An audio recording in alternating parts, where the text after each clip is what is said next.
আসসালামু আলাইকুম my lovely viewers, welcome back to my channel. আবারও হাজির হয়ে গেলাম আপনাদের মাঝে আরও একটি নতুন রেসিপি শেয়ার করার জন্য। আর আমি আজকে তৈরি করে দেখাবো ঘরে থাকা খুবই অল্প উপকরণে রেস্টুরেন্টের স্বাদে ফ্রাইড রাইস। আই হোপ আমার আজকের রেসিপিটি আপনাদের কাছে অনেক ভালো লাগবে। তো চলুন কিভাবে এই অল্প উপকরণ দিয়ে রেস্টুরেন্টের স্বাদে আমরা এই ফ্রাইড রাইসটা তৈরি করে নিতে পারি সেটি আজকে আপনাদের সাথে শেয়ার করে নিচ্ছি। আই হোপ সবার কাছেই ভালো লাগবে। তো প্রথমে চুলায় আমি একটি হাঁড়ি বসিয়ে দিলাম। এখন আমি এখানে দিয়ে দিচ্ছি 2 টেবিল চামচের মতো বাটার। আর চেষ্টা করবেন অবশ্যই এইখানে বাটারটা ইউজ করার জন্য, এতে করে রেস্টুরেন্টের পারফেক্ট স্বাদটা পাবেন। তো বাটারটা দিয়ে এখন আমরা এটাকে একটু নেড়েচেড়ে গলিয়ে নিচ্ছি।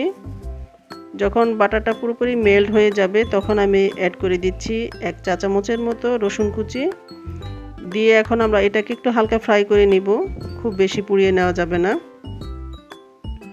রসুনটা যখন একটু হালকা ফ্রাই হয়ে যাবে তখন আমি এখানে অ্যাড করে দিচ্ছি 3-4টি কাঁচামরিচ ফালি আর দিয়ে দিলাম 1/4 কাপের মতো পেঁয়াজ কুচি দিয়ে এটাকে নেড়েচেড়ে ভেজে নিচ্ছি। এক্ষেত্রে চুলার আঁচটা কিন্তু হাইতেই থাকবে। তো এখন আমরা এটাকে একটু নেড়েচেড়ে ভেজে নিয়ে নিব। এটাকে ভেজে নেওয়ার পর এখন আমি এখানে অ্যাড করে দিচ্ছি 1/2 কাপের মতো গাজর কুচি দিয়ে এটাকে আবার আমরা একটু ভেজে নিচ্ছি। আমি আগে বলেছি ঘরে থাকা খুবই অল্প উপকরণ দিয়ে আমরা রেস্টুরেন্টের সাথে ফ্রাইড রাইসের রেসিপিটি আজকে শেয়ার করব, আর আমি সেটি আপনাদের সাথে শেয়ার করে নিচ্ছি। অনেক সময় দেখা যায় হাতের কাছে সব ধরনের ইনগ্রিডিয়েন্টস থাকে না, কিন্তু এখন বাসায় বসে আমাদের রেস্টুরেন্টের স্বাদটা পেতে হলে এই অল্প উপকরণ দিয়ে এখন আমরা এটাকে তৈরি করে নিতে পারি। আর দিয়ে দিলাম সামান্য পরিমাণ লবণ দিয়ে এটাকে একটু ভেজে নিয়ে নিচ্ছি। এখন আমি এখানে অ্যাড করে দিচ্ছি 1 কাপের মতো বাঁধাকপি কুচি দিয়ে এটাকে আমরা আবার ভেজে নিব। সবজিটাকে কিন্তু আমরা একটু কচকচে ভাবে রাখবো, কোনোভাবে যেন সবজিটা নরম না হয়ে যায় সেদিকে খেয়াল রাখতে হবে। তো এখন আমরা এটাকে একটু ভেজে নিয়ে নিলাম, দেখতেই পাচ্ছেন। এখন আমি এখানে অ্যাড করে দিচ্ছি 1/2 কাপের মতো গ্রিন ক্যাপসিকাম দিয়ে এটাকে আবার আমরা ভেজে নেব। আর ক্যাপসিকামটা অবশ্যই চেষ্টা করবেন সবার শেষে দেওয়ার জন্য, কারণ ক্যাপসিকামটা খুব তাড়াতাড়ি কুক হয়ে যায়। তো এখন আমি এখানে অ্যাড করে দিচ্ছি 1 টিস্পুনের মতো ব্ল্যাক পেপার দিয়ে এটাকে আবার নেড়েচেড়ে ভেজে নিয়ে নিচ্ছি। তো সব কিছু আমার ভালো মতো ভেজে নেওয়া হয়ে গিয়েছে। এখন আমি সবজিগুলোকে এক সাইডে একটু সরিয়ে নিয়ে নিচ্ছি। এখন আমি একটি ডিম এখানে স্ক্র্যাম্বল করে নিব। তো সবজিগুলো এক সাইডে সরিয়ে নিয়ে এখন আমি একটি ডিম ভেঙে নিয়ে নিচ্ছি। চাইলে এখানে আপনারা 2-3টা ডিমও দিয়ে দিতে পারেন। তারপর আমি সামান্য পরিমাণ একটু লবণ ছিটিয়ে নিয়ে এখন ডিমটাকে স্ক্র্যাম্বল করে নিয়ে নিচ্ছি।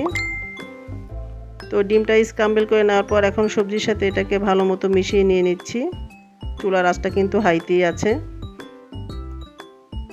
এরপর আমি এখানে অ্যাড করে দিচ্ছি রাইস। আমি এখানে 2 কাপ পরিমাণ পোলাও চাল আগে থেকে সিদ্ধ করে পানিটাকে ঝরিয়ে নিয়েছি। আর আমি এই রাইসটাকে 80% সিদ্ধ করে নিয়েছি। সামান্য পরিমাণ লবণ আর তেল দিয়ে আমি এই রাইসটাকে সিদ্ধ করে নিয়েছি। আর চেষ্টা করবেন রাইসটা পুরোপুরি ঠান্ডা হয়ে যাওয়া পর্যন্ত অপেক্ষা করার জন্য, কারণ এই ফ্রাইড রাইসের ক্ষেত্রে রাইসটা পুরোপুরি ঠান্ডা করে নেওয়াই ভালো। তো আমার আজকে হাতে খুবই অল্প সময় ছিল, তাই আমি রাইসটাকে পুরোপুরি ঠান্ডা করে নিতে পারিনি। আর এই রাইসটাকে আমি 2 ভাগে মানে 2বারে আমি মিশিয়ে নিয়েছি। আর সবশেষে দিয়ে দিচ্ছি 1 টিস্পুন পরিমাণ সয়া সস আর 1 টিস্পুনের মতো ব্ল্যাক পেপার দিয়ে আবার সব কিছু ভালো মতো মিশিয়ে নিচ্ছি। তো দেখতেই পাচ্ছেন সব কিছু ভালো মতো মিশিয়ে নিয়েছি।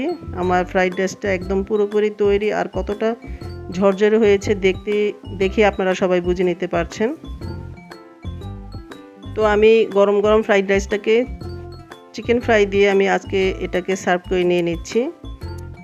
আর চেষ্টা করবেন অবশ্যই এই ফ্রাইড রাইসটা গরম গরম সার্ভ করে নেওয়ার জন্য, কারণ ঠান্ডা হয়ে গেলে এটা পুরো একটু জমে যাওয়ার সম্ভাবনা থাকে। তো গরম গরম সার্ভ করে নেওয়াটাই ভালো। আর দেখতে কতটা লোভনীয় লাগছে সেটা আমার আর বলার অপেক্ষা থাকে না, আপনারা দেখেই বুঝে নিতে পারছেন। ব্যাস তৈরি হয়ে গেল আমার দারুণ মজার ঘরে থাকা খুবই অল্প উপকরণ দিয়ে রেস্টুরেন্টের সাথে ফ্রাইড রাইস। আই হোপ আমার আজকের রেসিপিটি আপনাদের কাছে অনেক ভালো লেগেছে। ভালো লাগলে অবশ্যই একটি লাইক দিয়ে দিবেন আর ফ্রেন্ডস অ্যান্ড ফ্যামিলির সাথে শেয়ার করবেন। আজ এই পর্যন্তই। সবাই ভালো থাকবেন, সুস্থ থাকবেন, আমার জন্য আমার পরিবারের জন্য দোয়া করবেন। আল্লাহ হাফেজ।